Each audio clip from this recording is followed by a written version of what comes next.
आज अलग अलग डेलीगेशंस भारत से हमारे भारत के यशस्वी प्रधानमंत्री नरेंद्र मोदी जी के नेतृत्व में अलग अलग देशों में जा रहे हैं। ये एक डेलीगेशन यूएई में आया है। कल से हम अफ्रीका में रहेंगे।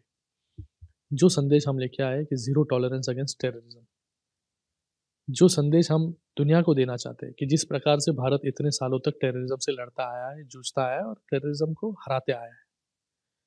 इतने सालों तक भारत पर अलग अलग राज्यों पर टेररिस्टों के माध्यम से पाकिस्तान की मदद से जो हमले होते आए वो आपने देखे। Mumbai terror Mumbai bomb blast हो, सीरियल ब्लास्ट हो, 26/11 हो, पठानकोट पे हमला हो, उरी पर हमला हो, या आज पहलगाम हो या पुलवामा हो, ये कौन कर रहा है? ये एलईटी, लश्कर ए तोयबा, जैश ए मोहम्मद, टीआरएफ, ये ऑर्गेनाइजेशंस कहाँ पर है? ये ऑर्गेनाइजेशंस पाकिस्तान में पनप रहे हैं। पाकिस्तान की मदद से, पाकिस्तान के साथ मिलकर ये लोग काम कर रहे हैं। ये मैं क्यों कह रहा हूँ?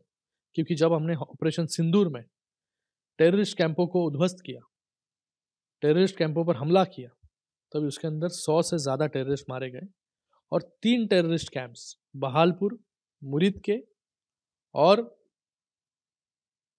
मुजफ्फराबाद, ये terrorist camps listed terrorist camps थे यूएन सिक्योरिटी काउंसिल्स में। इसकी जानकारी भी पाकिस्तान में को थी, लेकिन इसके ऊपर कभी उन्होंने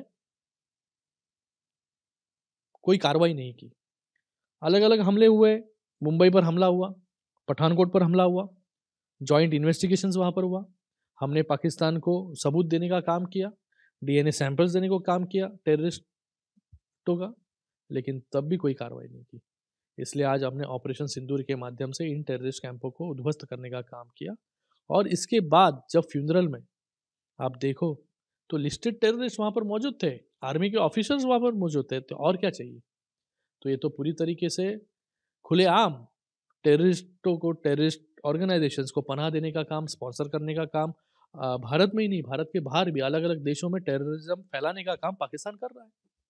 ये पाकिस्तान का सही चेहरा लोगों के सामने आना चाहिए, इसलिए हम ये मैसेज लेकर अलग अलग देशों में जा रहे हैं।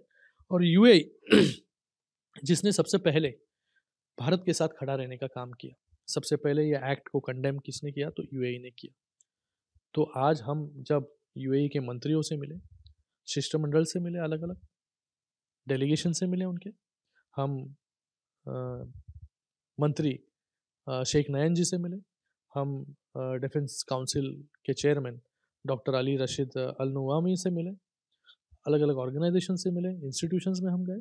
सभी लोग भारत की बात से सहमत है और जो मैसेज हम देना चाहते हैं वो मैसेज को अपनाने का काम यूएई ने किया है। और यूएई ने कहा है इस भारत की लड़ाई में, टेररिज्म की लड़ाई में हम भारत के साथ में, भारत के साथ कंधे से कंधा मिलाकर हम लोग लड़ेंगे। इतना आश्वस्त जो है यूएई ने किया, तो मुझे लगता है ये बहुत बड़ी बात है कि यूएई जो पहला देश था भारत को सपोर्ट करने वाला, आज हम यहाँ पर आने के बाद भी उन्होंने अपना स्टैंड क्लियर रखा है, भारत के साथ वो पूरी ताकत से इस टेररिज्म की लड़ाई में खड़े हैं। देखो आज आज जो हम यूएई के बाद जो देश जाने वाले हैं वेस्ट अफ्रीका के, वो लोगों ने भी सुने नहीं होंगे। Democratic Republic of Congo, Sierra Leone और लाइबेरिया।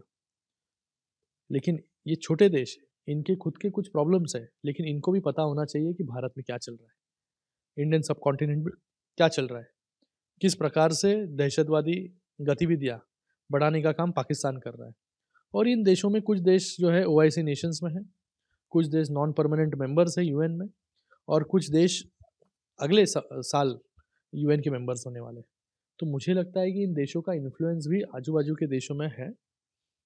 इन देशों को अगर हम बताएंगे तो आजू बाजू के देशों को भी पता चलेगा, अफ्रीका के देशों को भी पता चलेगा कि किस प्रकार की गतिविधियां यहाँ पर आ रही, जो इतने सालों तक धर्म के नाम पर टेररिज्म बढ़ाने का काम कर रहे हैं, टेररिज्म को फैलाने का काम कर रहे हैं, उनको भी जवाब देने का काम यही देश करेंगे जो ओआईसी। तो मुझे लगता है कि देश छोटा हो या बड़ा, सभी देशों को मिलने का काम, सेंसिटाइज करने का काम हमें नरेंद्र मोदी जी ने दिया है, वो काम हम लोग कर रहे हैं।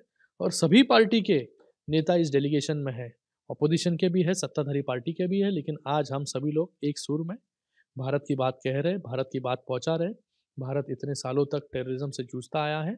जब तक हम सभी लोग एक साथ मिलकर इस टेररिज्म की लड़ाई को नहीं लड़ेंगे, तब तक टेररिज्म को हरा नहीं पाएंगे। तो ये संदेश लेकर हम पूरे दुनिया के सामने जा रहे हैं, अलग अलग देशों के सामने जा रहे हैं। और मुझे पूरा भरोसा है, जिस तरीके से यूएई ने अपना पूरा सपोर्ट भारत के साथ खड़ा रखा है, वैसे ही सपोर्ट आने वाले अगले देशों में भी हमें मिलेगा।